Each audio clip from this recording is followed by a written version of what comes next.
ఈ డిసెంబర్ నెల ముగిస్తుండగా ప్రభు నీతో చెప్తున్నాడు, ఇక మీదట ఏ నరుడు దగ్గరికి వెళ్ళి దండం పెట్టొద్దు, ఎవరి దగ్గరికి వెళ్ళి చేతులు చాపొద్దు, ఎవడో ఏదో నీకు సహాయం చేస్తాడని ఎదురు చూడొద్దు.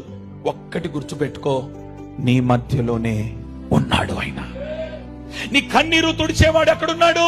నీ మధ్యలోనే ఉన్నాడు. నీకు ఆరోగ్యమునిచ్చేవాడు ఎక్కడున్నాడు? నీ మధ్యలోనే ఉన్నాడు. నీ బ్రతుకును మార్చగలిగిన దేవుడు ఎక్కడున్నాడు? నీ మధ్యలోనే ఉన్నాడు. నీ కుటుంబాన్ని నిలబెట్టగలిగిన దేవుడు నీ మధ్యలోనే ఉన్నాడు. నీకు సహాయం కొరకు ఎక్కడెక్కడో తిరుగుతున్నావు గల కారణం ఏంటంటే, దేవుని గురించి విన్నావే కానీ నీ మధ్య ఉన్నాడనే సంగతి నీకు తెలియకపోవటం వల్ల. నీ పరిస్థితులు ఎలాగున్నాయనంటే, ఎంత కాలము మందిరానికి వచ్చినా దరిద్రము, శాపము నీ కుటుంబాన్ని తరుముతా ఉంది గల కారణం ఏంటంటే, విన్నావే కానీ నీ మధ్యలో ఉన్న దేవుని కన్నులతో చూడలేకపోతున్నావు. ఈరోజు నీ కుటుంబం ఒక దీవెనకరమైన, ఆశీర్వాదకరమైన స్థితిలోనికి వెళ్ళాలనంటే నీ మధ్య ఉన్న దేవుని కన్నులారా చూచుదువుగా.